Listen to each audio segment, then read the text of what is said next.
Assalamualaikum warahmatullahi wabarakatuh.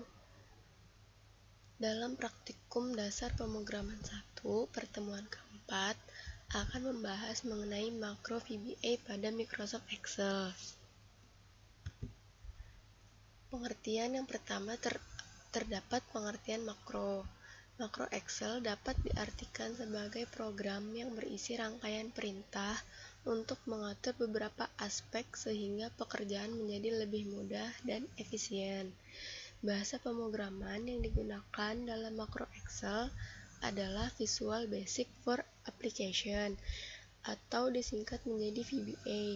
VBA dapat digunakan pada aplikasi Microsoft Office seperti Microsoft Word, Microsoft Access, dan Microsoft Excel sendiri. Kemudian VBA juga digunakan oleh sistem pemrograman yang berdiri sendiri yang biasa dikenal dengan Visual Basic. Selanjutnya terdapat tampilan dari Visual Basic Editor, yaitu terdapat menu bar, toolbar, Project Explorer, Property, Form, dan Toolbox. Kemudian terdapat komponen-komponen dari Toolbox, diantaranya yaitu tombol pointer yang digunakan sebagai arah penunjuk. Yang kedua ada Picture Box, yaitu tombol untuk menampilkan gambar dengan berbagai format. Yang ketiga ada label yang digunakan untuk membuat teks dan menampilkan teks. Yang keempat ada text box yang digunakan sebagai tempat menginput suatu data berupa teks atau angka. Yang kelima terdapat frame, yaitu tombol yang digunakan untuk membuat sebuah bingkai. Yang keenam ada comment button, yaitu berfungsi untuk membuat tombol perintah. Yang ketujuh terdapat checkbox, yaitu tool yang digunakan untuk membuat kontrol pilihan. Dan terakhir terdapat option button. Fungsinya sama untuk membuat suatu pilihan, tetapi hanya dapat dipilih satu oleh user. Selanjutnya yaitu komponen VBA. Yang pertama, code. Code adalah kumpulan perintah-perintah yang digunakan untuk menjalankan keinginan pembuat program. Yang kedua, ada modul. Modul adalah tempat menulis code yang telah kita siapkan untuk menjadi program. Dan yang terakhir ada user form. User form adalah form yang dibentuk untuk menampilkan running code yang telah dibuat. Kemudian terdapat deklarasi variabel. Deklarasi variabel merupakan fungsi untuk mengenal suatu variabel berikut dengan tipe datanya yang dipakai pada variabel tersebut. Deklarasi eksplisit adalah suatu pendeklarasian umum yang sangat sering dilakukan dengan memberikan kata kunci S. Bentuk umumnya yaitu private atau public atau dim, kemudian nama variabelnya, dan S tipe data. Contohnya dim, npm, S integer. Dim ini adalah dimension, kemudian npm adalah nama variabelnya, dan integer adalah tipe datanya.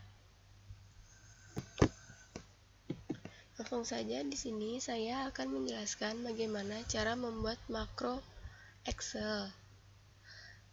Yang pertama yaitu membuat tabel terlebih dahulu dengan kolom nama, npm, kelas, dan jurusan. Nah, selanjutnya jika di Excel kalian tidak terdapat tab developer, kita memunculkannya terlebih dahulu dengan pilih Office button, klik Excel option, dan centang show developer tab in the ribbon pada bagian popular. Setelah centang, kita klik OK. Kemudian sudah muncul tab developer-nya di sini, kita langsung pilih dan pilih Visual Basic. Langkah selanjutnya yaitu pada VBA Project, kita klik kanan dan pilih Insert, kemudian User Form. Nah, di sini sudah muncul formnya, kita perbesar. Langkah selanjutnya yaitu kita akan membuat tampilan programnya. Pertama kita pilih label pada toolbox.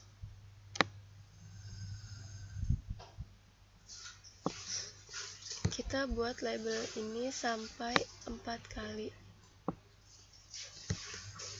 2, label 3, dan label 4. Setelah itu kita ubah nama label ini pada bagian properties di tulisan caption, di bagian caption.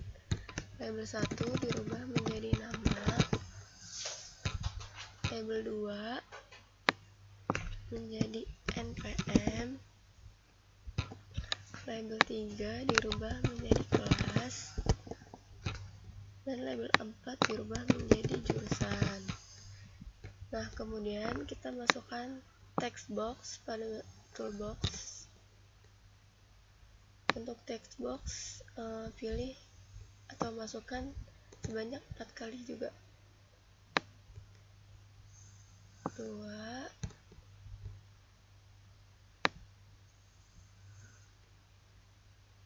3, 4. Selanjutnya kita pilih tombol comment button. Untuk comment button kita buat 2, 1, dan 2. Untuk yang comment button pertama, pada bagian caption kita ubah menjadi simpan, dan comment button kedua kita ubah menjadi keluar. Nah, jika tampilannya sudah selesai dibuat, langkah selanjutnya yaitu kita membuat codingannya. Caranya, pada tombol simpan ini kita double klik. Nah, di sini sudah muncul tempat untuk menuliskan codingannya. Yang pertama, kita deklarasi variabelnya terlebih dahulu. Dim arrow s long.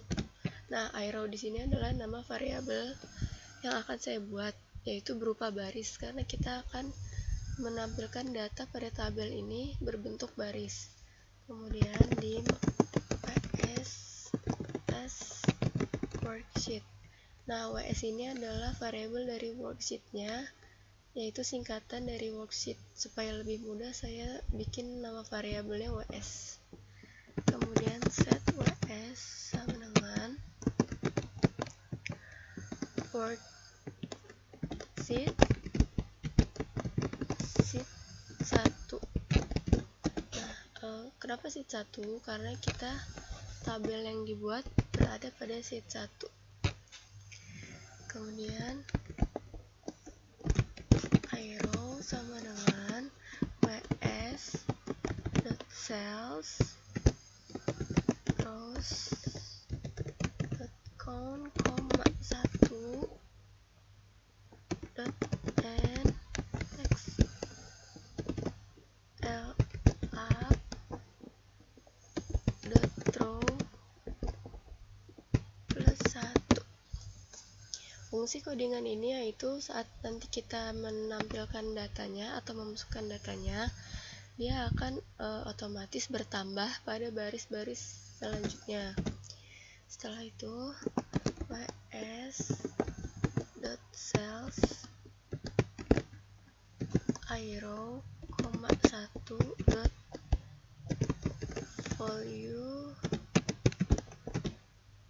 kemudian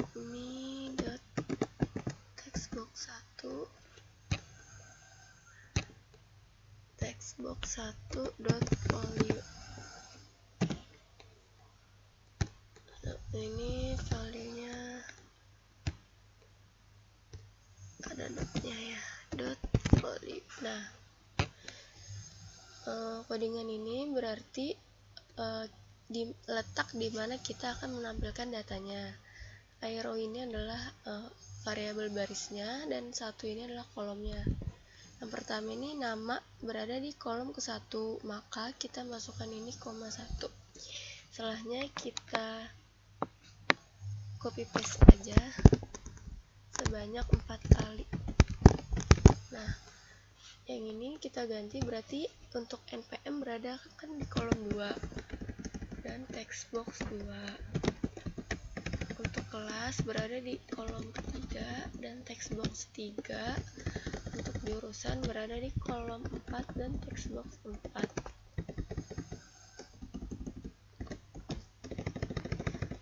Nah, kemudian kita masukkan lagi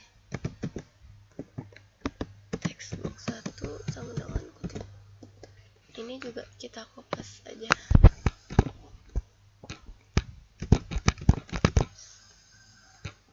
Ini text box 2, text box 3, dan text box 4. Ini berfungsi untuk membersihkan text box yang nantinya sudah diklik simpan nanti ya. Ini text box 1 set fokus active book save. Nah, ini berfungsi untuk menyimpan data-data yang sudah kita masukkan pada text box. Yang comment button pertama sudah selesai codingannya. Kemudian kita kembali ke user form dan klik 2 kali atau double klik pada comment button yang keluar. Codingannya cukup mudah, hanya N saja. Nah, jika ini sudah selesai codingannya, maka kita akan mencobanya apakah program tersebut berhasil atau tidak. Caranya kita klik tombol play atau run di sini. Nah, di sini sudah muncul user form yang telah kita buat sebelumnya atau tampilan yang sudah kita buat. Kita masukkan namanya di sini.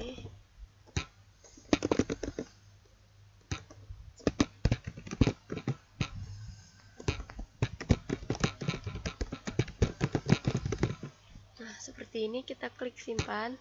Nah, otomatis dia akan muncul di tabel yang sudah dibuat seperti ini contohnya. Dan codingan text box sama dengan kutip 2 kali berfungsi untuk membersihkan ini. Ketika kita klik simpan, maka data-data yang kita input itu akan hilang atau bersih lagi ya, yang gunanya kita untuk menginput data baru. Nah, contohnya di sini saya akan menginput data baru lagi.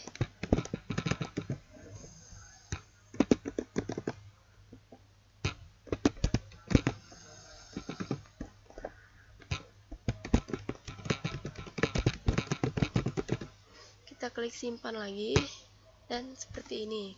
Otomatis dia akan bertambah terus ke baris-baris selanjutnya. Seperti ini.